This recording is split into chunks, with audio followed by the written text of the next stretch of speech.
Welcome back to the deep dive. Today, we're tackling a really big one, maybe one of the most complex conflicts out there. Israel and Palestine. Yeah, It's daunting.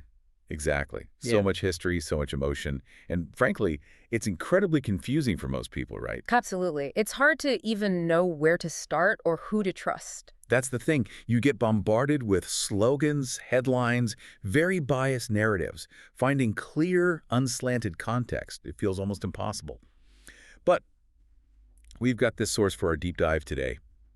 It's a new nonfiction work, and it's really promising. It aims to deliver, clarity, unslanted facts. The goal is to actually make this history make sense. And I think that's why it's generating buzz. It's not about persuading you. The book says its purpose is, I'm quoting here, to enable the reader to form their own judgment from cross-check facts and clear definitions with scrupulous respect for all parties involved. Scrupulous respect for all parties. That's key. It really tries to be a rigorous guide, cutting through the noise, and it's incredibly current, covering events right up to the end of 2025. And the way it does this is interesting, too, the structure.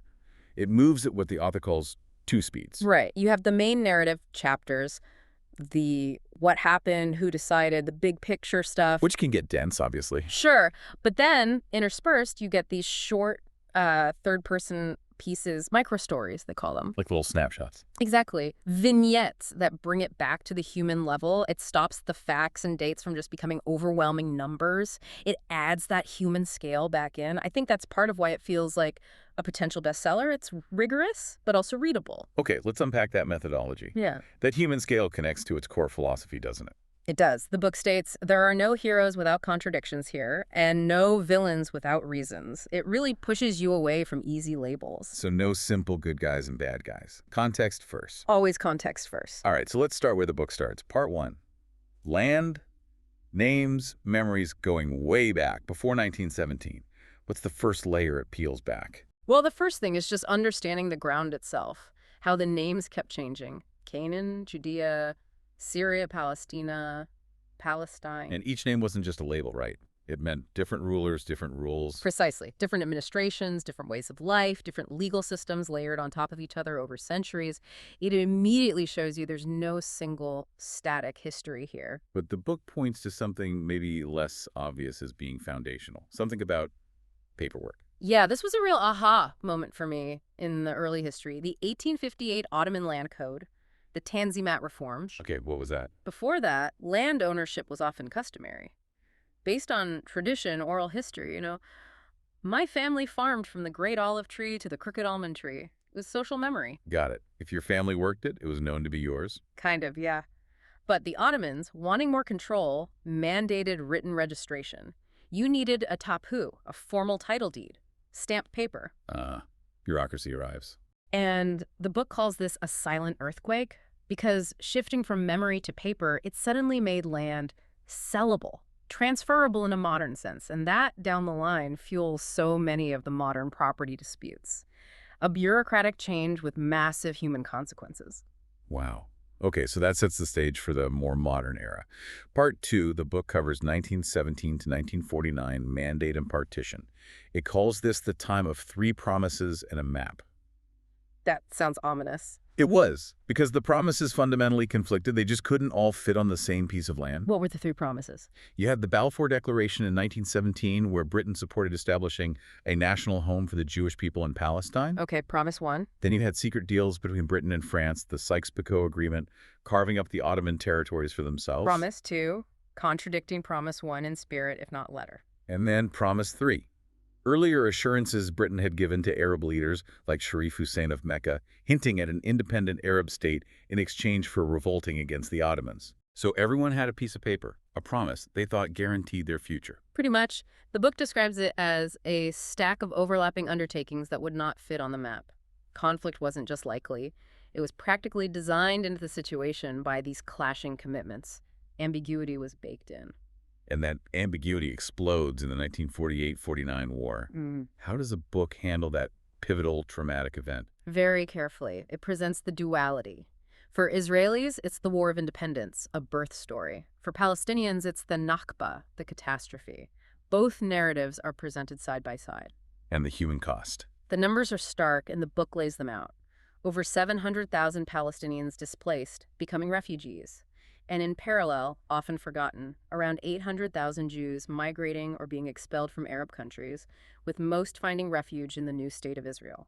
A huge, wrenching population exchange. And the result on the map was the green line. What's the key thing to understand about that line? That it wasn't meant to be a final border. The book is really clear on this. It was an armistice line, literally drawn on the map with a green marker by military officers to stop the shooting. Just stop the fighting. A ceasefire line. Exactly. It was a temporary truce line, not a recognized international boundary-defining sovereignty. And that temporary nature is crucial for understanding why the conflicts didn't stop there. Okay, so borders are temporary, people are displaced. We move into part 3, 1949, 1979, frontiers, refugees, wars. This is where the book gets into the nitty-gritty of the ongoing conflicts, like the 1967 Six-Day War. How does it help us understand the legal arguments that swirl around these wars? This is where it becomes invaluable, almost like a glossary. It defines key legal terms you need to know to get past the slogans. First up, casus belli. Latin.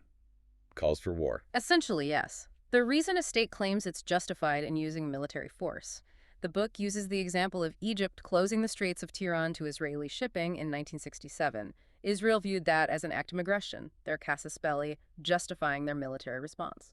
Okay, so that's the why of the war. What about after territory changes hands? The term occupation comes up constantly. Right, and the book defines it clearly based on international law, like the Geneva Conventions. Occupation means exercising effective control over a territory without actually gaining ownership or sovereignty. So being there doesn't make it yours. Exactly. The principle is presence does not transfer title. And crucially, an occupying power has duties protecting civilians, but also restrictions like not moving its own population into the occupied territory or making permanent changes for its own benefit. Which leads directly to the controversies around settlements, I imagine. It does, and it also contrasts with the third key term, annexation. What's the difference? Annexation is when a state goes further and declares captured territory to be a permanent part of its own state, applying its own laws. Trying to make presence equal title. Precisely. But the book notes that under international law, annexation achieved through force is almost never recognized by other countries. It highlights the gap between a state's actions and international legal consensus. These legal terms are vital. But the book keeps bringing it back to the human element, right? You mentioned the dual displacement earlier. Yes, it tracks the parallel stories. Palestinian refugees in camps, often relying on UNRWA, an agency set up for what everyone thought would be a temporary situation, which is now decades old. And the Jewish refugees from Arab lands. Absorbed into Israel, yes. But the book also uses the striking term, present absentees. Present absentees, what does that mean? It refers mostly to Palestinian Arabs who were internally displaced during the 1948 conflict. They might have fled their village but remained inside what became Israel. So they were physically there. Physically present, maybe even living down the road from their original home. But because they weren't in that specific home on a certain date when officials came by, they were legally declared absent from their property. Their physical presence was effectively canceled by bureaucracy. It's a chilling example of how legal status can overwrite reality. That's quite something. Okay, let's jump forward. Part 4, the 1980s and 90s, the Oslo Accords, that famous handshake on the White House lawn. The book says the photo burned a little too bright. Why? What was the issue with Oslo? The core issue, according to the book's analysis, was its deliberate ambiguity. Deliberate ambiguity. Isn't clarity usually the goal in peace deals? Usually. But Oslo's genius and its eventual downfall was putting off the hardest problems. So yes, huge breakthrough. Israel and the PLO formally recognized each other. The Palestinian Authority, the PA, was created to govern parts of the West Bank and Gaza. That sounds like progress. It was. But the really tough issues, the final status of Jerusalem, the right of return for Palestinian refugees, permanent borders, Israeli settlements, security arrangements, they were all kicked down the road. Shelved high for later, as the book puts it. They built the ground floor but left the upper stories undefined. Exactly. It created momentum but didn't resolve the fundamental conflicts. And what was the practical result on the ground from this ambiguity? It led to the West Bank being carved up into areas A, B, and C. Area A under full PA control, B under joint control, C under full Israeli control. It created this complex administrative, well, the book calls it an archipelago. Islands of Palestinian control in a sea of Israeli control. Sort of. It meant daily life for Palestinians became incredibly dependent on Israeli permits, checkpoints, coordination. Movement became difficult. The book makes the point that the more detailed the map lines became, the sharper the cracks appeared in everyday reality. Okay, that brings us closer to the present. Parts V and V cover the 21st century, right up to 2025. What does the book highlight here? A lot of focus is on the post-Oslo breakdown, the Second Intifada, and then major developments like Israel's unilateral disengagement from Gaza in 2005 and the construction of the separation barrier. The wall, or fence in some places. How does the book frame that? Again, it presents the competing perspectives. Israel frames it primarily as a security measure, a necessary defense against attackers, pointing to a reduction in suicide bombings after its construction.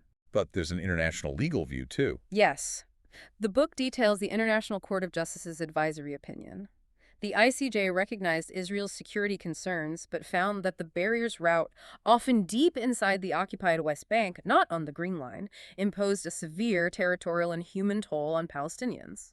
So it raised issues of proportionality and legality under occupation law? Correct. The ICJ called for sections built inside occupied territory to be rerouted. The book lays out both the security argument and the legal humanitarian counterarguments, letting the reader weigh them. And how does it address the nature of the conflict today, the recent fighting? It highlights this idea of two superimposed cities. There's the visible city streets, buildings where urban combat happens. There's the underground, the extensive network of tunnels, particularly in Gaza, used for movement, storage, command centers. This subterranean dimension completely changes military tactics. It makes targeting incredibly difficult and raises the risk to civilians caught above ground. Immensely. Precision becomes almost impossible when the target is hidden beneath dense urban areas. The book really clarifies how this asymmetric, layered battlefield contributes to the tragic cycle of violence and civilian harm. So, bringing it all together, the final part of the book, part 7, tackles what it calls Gordian knots. These are the really tangled myths or simplifications we hear all the time, right? Exactly. It tries to cut through them with factual nuance. Let's take a few key ones. Okay. Myth number 1. Palestine never existed as a country. You hear that a lot. The book's clarification is crucial. Was there a modern sovereign nation-state called Palestine before the 20th century? No, but that's a very narrow definition. What's the nuance? The nuance is that there was a distinct territory with a majority Arab population, with its own cities, culture, social structures, and eventually a consolidating national identity.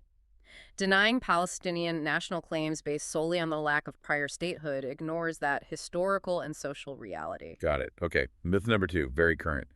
All Israeli settlements in the West Bank are lawful. The book points to the overwhelming international legal consensus. Most countries and bodies like the UN Security Council and the ICJ consider settlements illegal under Article 49.6 of the Fourth Geneva Convention. That's the article forbidding an occupying power from transferring its own population into occupied territory. Correct. Now, the book acknowledges that Israel disputes this interpretation legally. It presents Israel's arguments too, but it makes clear that the dominant global view is that they violate international law and are a major obstacle to peace. Impartial presentation of the disagreement. Okay, final myth.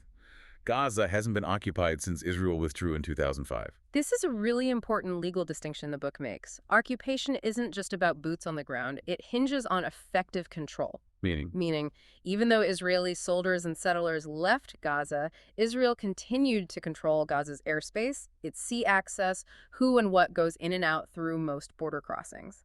It retained the capacity to exert decisive control over life in Gaza. So the physical withdrawal didn't end the legal condition of occupation in the eyes of many international lawyers. Exactly. That's why the legal debate continues. The book explains the basis for that ongoing argument about Gaza's status. It really sounds like this book achieves something quite rare. It doesn't seem to offer easy answers or slogans. No, it doesn't. And that's its strength. It's not a book of conclusions. It's a book of context, chronology, definitions. It gives you, the reader, the framework to make your own informed judgments. That's why it feels like such an essential read right now. It equips you to understand the arguments, not just repeat them. Precisely. It respects the complexity and, crucially, respects the suffering on all sides without minimizing any of it. You leave it feeling better equipped, not necessarily more certain about easy solutions. So for anyone listening who wants to get beyond the shouting matches and understand the deep roots of this conflict, what's the takeaway? I think the book subtly points towards where progress might actually lie. not necessarily in grand pronouncements or summits. But where then? In the details, the small things that make up normal life: reliable electricity, clean water, the ability to move freely, to go to work, to school, without navigating a complex web of restrictions. The mundane stuff is actually the profound stuff. That seems to be the implication. And the book leaves us with this really striking final thought about what peace might actually sound like if it ever truly arrives. Not anthems and declarations. No, it suggests peace won't sound like a victory rally. It says it will sound like Monday, a city yawning, children running because they are late, a cafe lifting its shutter, and a phone that at last rings without urgency. Just normal life. The absence of crisis. It's the quiet return of the ordinary. Maybe that's the most profound goal of all.